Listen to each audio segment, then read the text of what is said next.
Bonjour tout le monde, bienvenue dans ce nouvel épisode de Comics Espresso. Vous connaissez le concept, le temps d'un petit espresso. Alors là, il est un peu plus gros que prévu parce qu'on va quand même pas mal parler.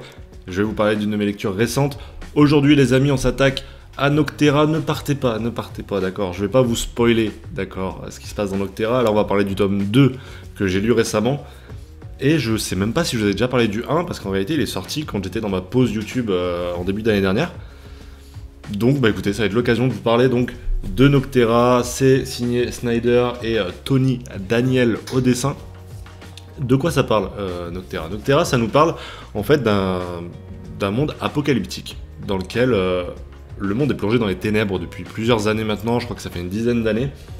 Et on lutte en fait contre les ténèbres, on lutte contre des monstres qu'on appelle les ombres, qui attaquent les humains, et les humains, pour se protéger, sont obligés de s'éclairer avec tout ce qu'ils ont à disposition. Donc en fait, on comprend vite que l'électricité devient une denrée importante, on essaye de s'habiller avec des habits flash, on essaye, comme vous voyez, le personnage principal a un néon au niveau du regard, etc., parce que c'est le seul moyen de faire fuir les ombres. Dans ce tome 2 là, on va continuer de suivre l'équipe en fait, composée notamment de Val, qui est le personnage principal depuis le tome 1, et qui a constitué une sorte d'équipage qui va pouvoir prendre la route à bord de camions très équipés en lumière, en canons de lumière, etc., pour aller sauver le monde. Grosso modo, on a un personnage qui possède une sorte d'équation mathématique qui pourrait bien sauver le monde, et c'est ce qu'on va découvrir dans ce tome-là. Donc, très rapidement, déjà, qu'est-ce que j'en ai pensé? Déjà, ça faisait 1 an que j'avais lu Noctera tome 1, donc les souvenirs étaient un peu vagues, pour pas vous mentir. Et c'était peut-être pas dommage que ça soit si long, parce que, de mémoire, le tome 1, je l'avais pas adoré. J'avais bien aimé le postulat de base, mais c'était à peu près tout. Après, je croyais que ça poussait pas assez loin les idées, il y avait de bonnes idées, mais pas poussé assez loin. Et du coup, c'était assez frustrant. Et là, on revient 1 an après, dans ce récit-là, et bordel, ça fait du bien. Parce que, alors je vais être honnête avec vous, c'est Delcourt qui m'a envoyé ce tome 2, et de moi-même, je sais pas si j'aurais pris ce tome 2, si j'aurais acheté, parce que vous le savez, c'est la crise, on sélectionne les lectures, et le tome 1 m'avait pas marqué au point que j'achète le 2, je crois. Du coup, je me suis dit, c'est hyper intéressant de faire un Comics Presso qui va vous dire ce que j'en ai pensé, et est-ce que ça vaut le coup d'acheter ce tome 2 si vous avez aimé ou pas le tome 1. Donc voilà, on est parti pour cette petite review de Noctera tome 2. Alors déjà, le premier point, c'est que l'un des défauts majeurs du tome 1 est ici corrigé, je trouve, c'est que Scott Daniel, waouh Scott Snyder va réussir à pousser un peu plus loin son récit, à aller chercher des personnages qui étaient un peu mis au second plan. Je pense notamment à l'antagoniste, Blacktop Bill, qui ici revient et bien mis en valeur, même avec des sortes d'histoires d'à côté en fait, qui vont zoomer sur ce personnage, sur son passé, comment est-ce qu'il est devenu le Blacktop Bill qu'on connaît.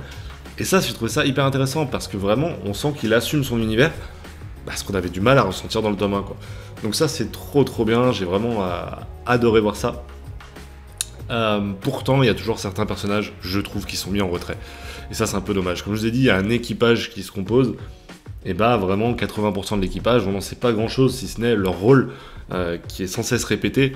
On le sait que telle personne est le cuisinier de l'équipe, que telle personne est la mathématicienne, mais on pousse pas plus loin la personnalité de ces personnages, et on aurait pu avoir, comme dans certains récits très connus, une sorte d'équipage avec, chacun a sa personnalité, et chacun fait avancer le truc.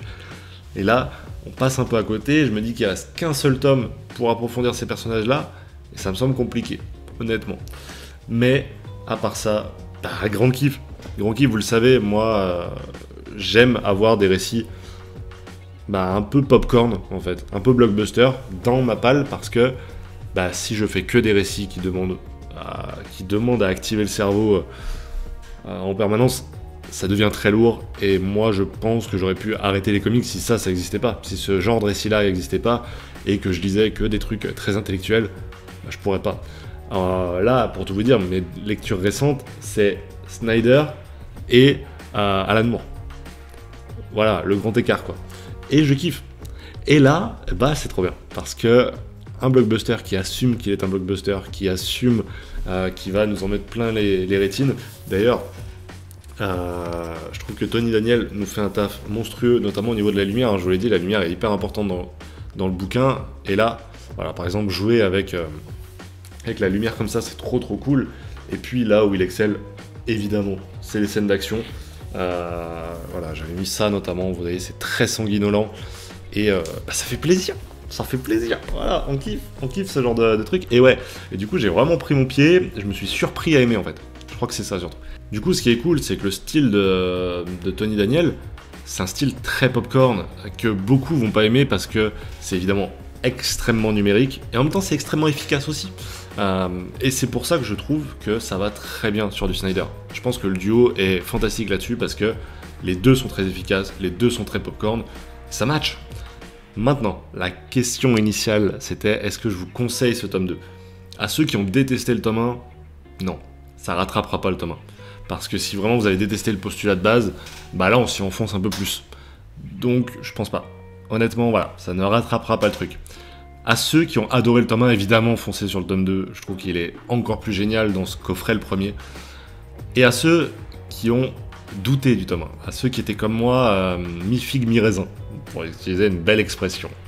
À ceux-là, je vous conseille de le prendre.